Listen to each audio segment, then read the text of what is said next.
Le 15 juin 2025, la Tanzanie a annoncé la dissolution des conseils locaux en préparation des prochaines élections locales de novembre 2025 selon le gouvernement. Le gouvernement a ainsi fixé au 20 juin 2025 la dissolution totale de tous les conseils locaux.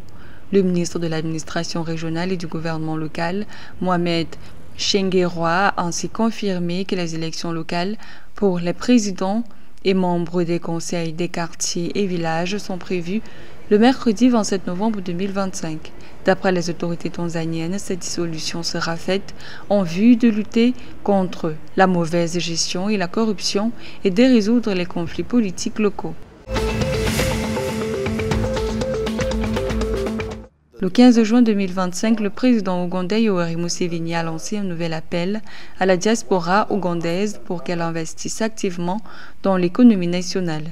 Le chef de l'État a ainsi mis en avant les nombreuses opportunités dans les secteurs de l'agriculture, de l'industrie, des technologies et des énergies propres, tout en promettant des incitations fiscales, l'accès à des terres et à la création d'un parc industriel dédié.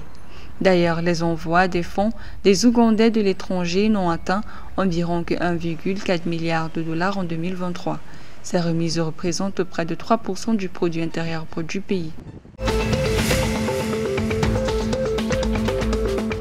Le 12 juin 2025, les ministres des Finances du Kenya, de l'Ouganda et de la Tanzanie ont présenté simultanément leur projet de budget 2025-2026 devant leurs parlements respectifs conformément à l'engagement pris dans le cadre de la Communauté d'Afrique de l'Est. Côté Kenya, le ministre John Mbadi a dévoilé un budget axé sur l'équilibre entre recherche de nouvelles recettes et acceptabilité sociale après l'année des protestations qui a conduit au retrait des hausses fiscales controversées. Le Rwanda, quant à lui, prévoit une augmentation de 21% des dépenses avec un budget global de près de 7 milliards de francs rwandais. Le ministre des Finances ougandais, Matia Kasaija, a quant à lui souligné une croissance économique attendue à au moins 7%.